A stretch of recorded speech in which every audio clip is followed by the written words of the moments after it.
शेतकरी मित्रांनो, टोमॅटो पिकासाठी आपण पहिली ड्रिंचिंग कोणती केली पाहिजे आपण जाणून घेऊया. यामध्ये आपल्याला रोडोमिल आणि ह्युमिक ॲसिड घ्यायचे आहे. मित्रांनो, ह्या दोघांचा आपण वापर केल्यास आपल्याला डंपिंग दिसत नाही आणि मुळाची वाढ होताना दिसून येते. मित्रांनो, ह्युमिक ॲसिडमुळे आपल्याला मुळाची वाढ जलद होताना दिसून येते.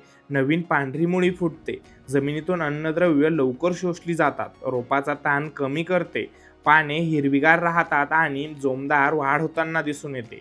व मित्रांनो, रोडोमिलचा वापर केल्याने मुळकूज थांबते, मर रोगावरती नियंत्रण मिळते व बुरशीजन्य रोगाचा संसर्ग थांबवते.